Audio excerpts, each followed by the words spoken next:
সালাম আলাইকুম ভাইয়া, ভালো আছো ভাই? এই তো আলহামদুলিল্লাহ ভালো আছি। এখানে একা একা দাঁড়াও না কেন? হ্যাঁ, বাসায় যাওনি ঈদের দিনে? বাসা নাই? আব্বু আম্মু আছে তোমার? আব্বু আম্মু দুইজনে মারা গেছে? কবে মারা গেছে? একেবারে ছোটবেলা থাকতে মারা গেছে? দেখছো তুমি তোমার আব্বু আম্মুরে?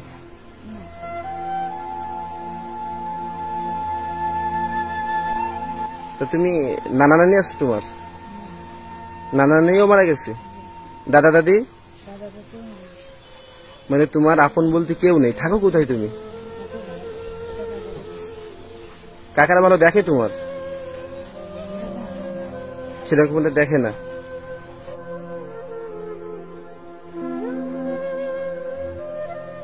ঈদের দিনে তুমি এইখানে দাঁড়ানো, তুমি মাদ্রাসায় লেখাপড়া করো? মক্তবে পড়ো নাকি হেফজখানে পড়ো? মক্তবে লেখাপড়া করো। ঈদের দিনে কিছু খাইছো আজকে? এখনো কিছু খাওনি? চলো আমি তোমার কিছু কিনে দিই।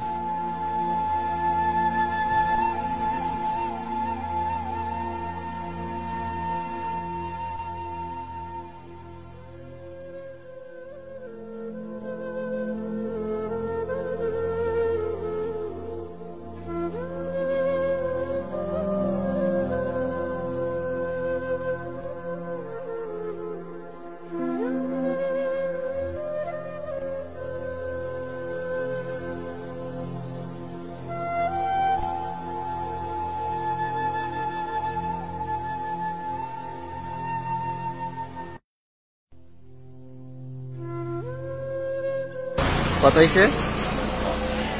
দেখেছি দিন।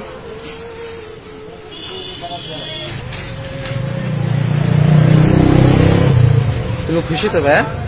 হ্যাঁ, হাসি দাও।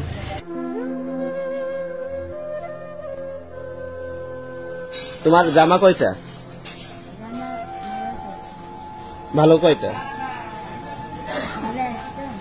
ভালো একটাও জামা নাই? টুপি একটাই? হ্যাঁ, চলো এখন আমরা তোমার জামা টুপি কিনতে যাবো, ঠিক আছে? ভাই তুমি কখন এটিএম বুথের থেকে টাকা তুলছো? তুলবা আজকে? দর্শক, আমি শুধুমাত্র এই ছেলের শখ মিটানোর জন্যই আমি তাকে এটিএম বুথে নিয়ে যাচ্ছি।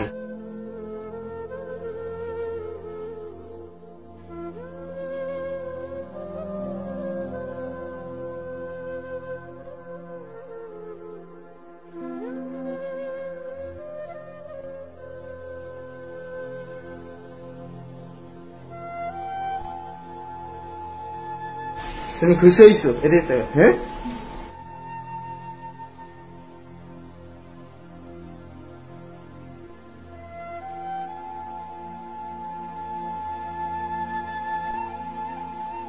একটা খাবার? হ্যাঁ,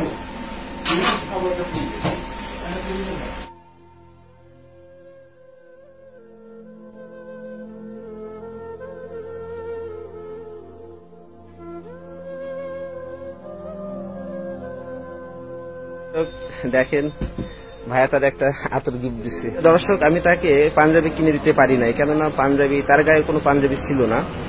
তো সে আমারে বললো ভাই আমি একটা ঘড়ি কিনবো। তো দর্শক, এখন তাকে নিয়ে আমরা একটা ঘড়ি কিনবো। চলো ভাই। প্রিয় দর্শক, আজকে ঈদের দিনে আমি এই ছোট ভাইকে নিয়ে অনেক ঘুরছি। আসলে আমি যখন শুনছি যে এই ছেলেটার মা বাপ, নানা নানি, দাদা দাদি কেউ নাই, তখন সত্যি আমার অনেক কষ্ট লাগছে। আপনার আশেপাশে এরকম হাজারো পোলাপান রয়েছে যাদের কারোর মা বাপ নাই, কারোর মা নাই, কারোর বাপ নাই, এরকম হাজারো পোলাপান রয়েছে। তো দর্শক, আমরা যদি এই সমস্ত পোলাপানের পাশে দাঁড়াই, তাহলে হয়তো এই সমস্ত পোলাপান আর নিজেকে অসহায় মনে করবে না। আর তুমি কি মাদ্রাসায় লেখাপড়া করো? মক্তবে পড়ো?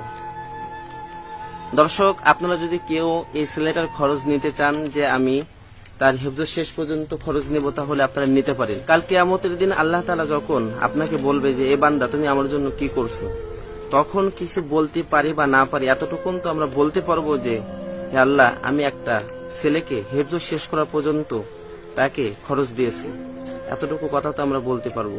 দর্শক, আপনারা যদি কেউ এই ছেলেটার খরচ দিতে চান তাহলে আমাকে SMS করবেন, আমি ইমেল নাম্বার দিয়ে দিব, আমার সাথে যোগাযোগ করবেন। তারা যারা এই সমস্ত এতিম পোলাপানের পাশে দাঁড়াতে চান তারা অবশ্যই আমাকে জানাবেন, ইমেল করবেন অথবা SMS করবেন। আর ছেলেটার জন্য দোয়া করবেন, ছেলেটার জন্য অনেক বড় একজন আলেম হতে পারে। আসসালামু আলাইকুম।